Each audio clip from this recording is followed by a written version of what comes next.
उत्तर प्रदेश के बहराइच में शादी का दबाव बनाने पर प्रेमी ने प्रेमिका की गला दबाकर हत्या कर दी। उसका सिर काटकर नहर में फेंक दिया, हाथ भी काटकर अलग कर दिया। लड़की और लड़का दोनों अलग अलग धर्म से थे, इसलिए दोनों के घर वाले रिश्ते के लिए राजी नहीं थे। नमस्कार, आदाब, सत श्री अकाल। आपका स्वागत है today crime file with Tahir Khan के इस बेहद ही खास प्रोग्राम में। आज एक बार फिर हम गुनाह और गुनहगार को बेनकाब करने की कोशिश करेंगे। जब होता है अपराध तो शातिर अपराधी छोड़ता है सबूत, इन्हीं सबूतों के बिना पर होती है अपराधी की तलाश। जब अपराधी का चेहरा जुर्म से होता है बेपर्दा तो छिप नहीं पाती अपराध की कड़ियां, इन्हीं जुड़ती कड़ियों की बिना पर मिलती है सजा। बहराइच से महेश चंद्र गुप्ता की ये रिपोर्ट देखिए। गौरतलब है कि 23 जुलाई को नानपारा कोतवाली के अंतर्गत हांड बसहरी गांव में एक युवती का सिर और कटा हुआ हाथ मिला था। इसके बाद पुलिस ने शव को पोस्टमार्टम के लिए भेजकर तफ्तीश शुरू कर दी थी। कुछ दिन बाद मामले की जांच में जुटी पुलिस टीम ने मृतका की शिनाख्त रूप ईडिया थाना क्षेत्र के ग्राम जमोक बाजार निवासी शीबा के रूप में की। युवती का शव नानपारा कोतवाली इलाके में झाड़ियों में पड़ा मिला था। उसके शरीर पर पूरे कपड़े भी नहीं थे। एसपी ने घटना के खुलासे के लिए टीम बनाई। ऑनर किलिंग के शक में पुलिस ने परिजनों से भी गहनता से पूछताछ कर मृतका के मोबाइल नंबर की सीडीआर रिपोर्ट खंगाली, जिसमें पुलिस को कई अहम सुराग मिले। इस दौरान पुलिस को मृतका के प्रेम संबंध की जानकारी भी लगी। पुलिस अधीक्षक वृंदा शुक्ला ने बताया कि तफ्तीश के दौरान पता चला कि शीबा मामा के घर पर रहती थी। श्रावस्ती जनपद के मलीपुर थाना के अंतर्गत मलीपुर खुर्द गांव निवासी अरुण सैनी से उसका प्रेम प्रसंग चल रहा था। जांच शुरू की गई तो एक युवक का नाम सामने आया। पुलिस ने उसे हिरासत में लेकर पूछताछ शुरू की। पहले वह टालम टोल करता रहा, इधर उधर की बात करता रहा, लेकिन पुलिस की सख्ती पर वह टूट गया। उसने अपना गुनाह कबूल कर लिया। पुलिस ने रविवार को प्रेमी और उसके दोस्त को गिरफ्तार कर मामले का खुलासा किया।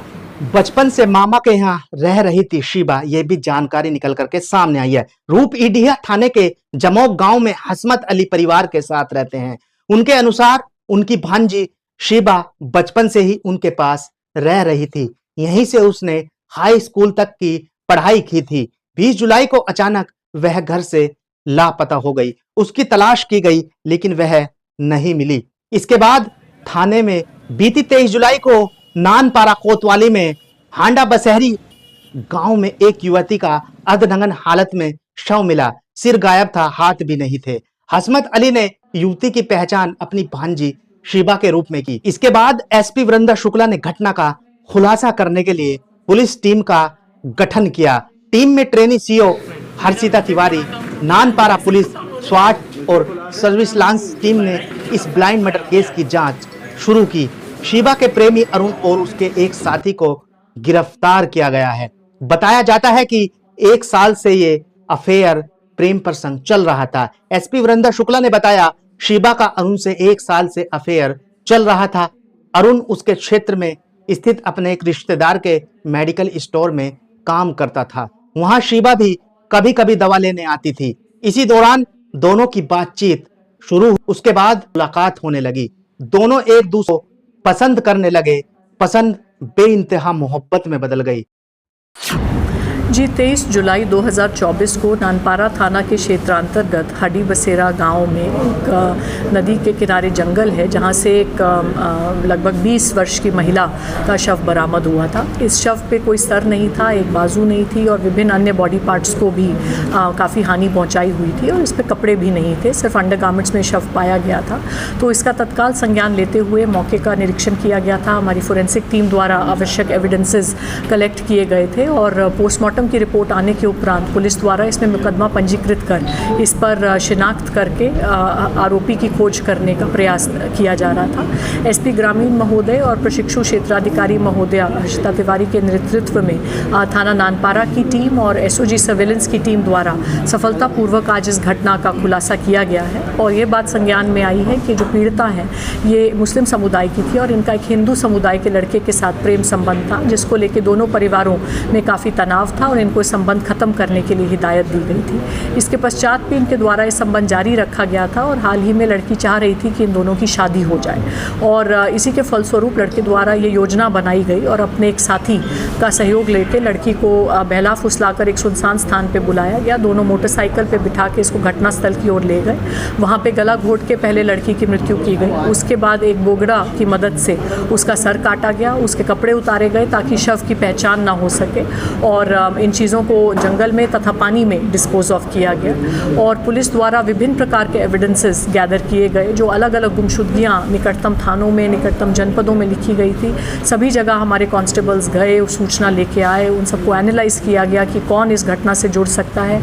साथ ही जो हमने टावर डंप लिया था उसका भी हम एनालिसिस कर रहे थे कि कोई ऐसे नए नंबर्स जो क्षेत्र में एंटर किए हों और घटना के बाद उनकी कुछ संदिग्ध मूवमेंट हो या बंद हो गए हों, उसके माध्यम से भी अभियुक्त के नंबर्स जो थे हमारे नेट में कैच हुए थे।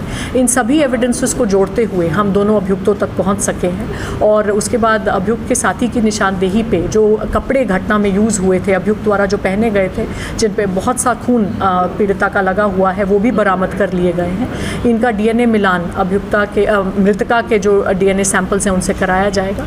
साथ ही मृतका का जो डीएनए का मैच है वो उनके परिवारजनों से कराया जाएगा। इन सभी एविडेंसेस के सहयोग से हमें पूरी उम्मीद है कि हम बहुत जल्द इसमें सज़ा करा सकेंगे और माननीय न्यायालय से अनुरोध करेंगे कि फास्ट ट्रैक ट्रायल के माध्यम से दोनों अभियुक्तों को अधिक से अधिक सज़ा दी जाए। जी, क्योंकि हमारे पास मृतका के शव पे सिर्फ पैर में बंधा हुआ एक काला धागा था और बॉडी पे पहने हुए अंडरगारमेंट्स थे और वो भी जो खुले में शव रहने के कारण काफ़ी उन पे भी प्रभाव पड़ गया था। तो जो गुमशुदगियाँ हमको कुछ संदिग्ध लगी कि ये इस शव से जुड़ी हुई हो सकती हैं, तो उनकी जब फ़ोटोज़ मंगाई गई तो जो मृतका है उनकी फ़ोटो में भी उनके पैर में एक धागा पहना हुआ देखा गया, जिससे ये उम्मीद लगी कि शायद ये शव हो सकता है।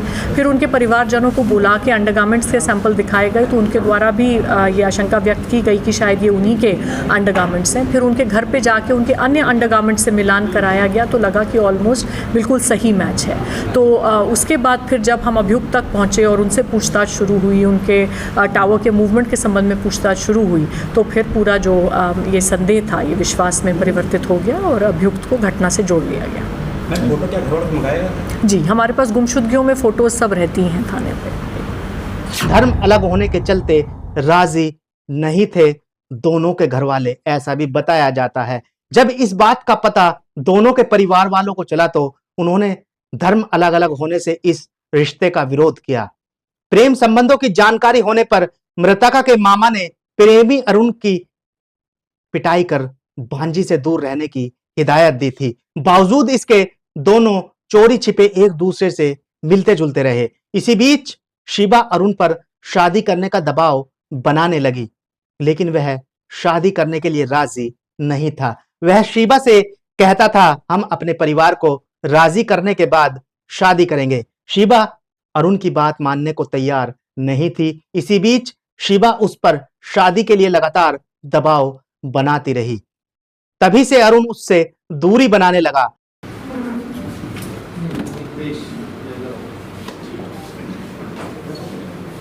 इससे अरुण परेशान चल रहा था। उसने अपने दोस्त कुलदीप को यह बात बताई तो दोनों ने शिबा को मारने का प्लान बनाया। प्रेमिका से परेशान होकर अरुण ने उसे रास्ते से हटाने की साजिश रच दी। इस साजिश में उसने अपने दोस्तों को भी शामिल कर लिया।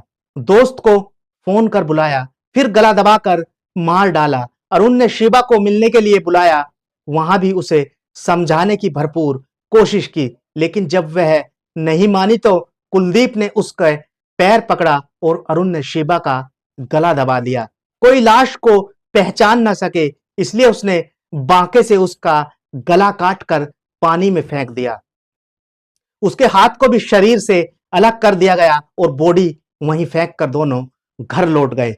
पुलिस ने शरीर को अंगों को बरामद करने के बाद कत्ल में इस्तेमाल किया गया हथियार भी बरामद कर लिया है।